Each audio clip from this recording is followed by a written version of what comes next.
আসসালামু আলাইকুম। তো সেদিন হঠাৎ করে চলে গেলাম এম কোয়ার্টিয়ারে। তো এটা অনেক পশ আর এক্সপেন্সিভ একটা মার্কেট। তো দোকানপাট, ডেকোরেশন সব কিছুতে এক ধরনের লাক্সারি ফিল ছিল। তারপর উঠে পড়লাম আইম্যাক্স থিয়েটারে মুভি দেখতে। তো আইম্যাক্সের এক্সপিরিয়েন্সটা নর্মাল থিয়েটার থেকে কমপ্লিটলি আলাদা।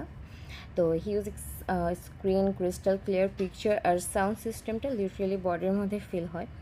তো মুভি স্টার্ট হওয়ার আগে পপকর্ন, কোল্ড জুস এগুলো নিয়ে নিই। আর সিটগুলো ছিল কমফোর্টেবল আর থিয়েটারের ভিতরটা ক্লিন অ্যান্ড প্রিমিয়াম লুকের।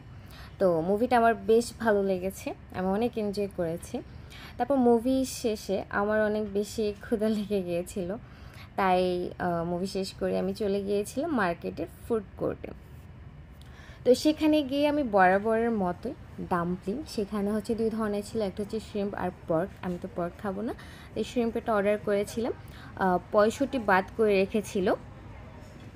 মোটামুটি ভালো লেগেছে, কারণ এখানে ওরা কাঁচা রসুনটা দিয়েছিল, আমার একদম এটার স্মেল ভালো লাগে না।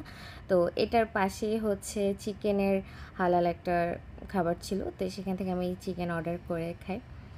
এই তো, থ্যাংক ইউ ফর ওয়াচিং।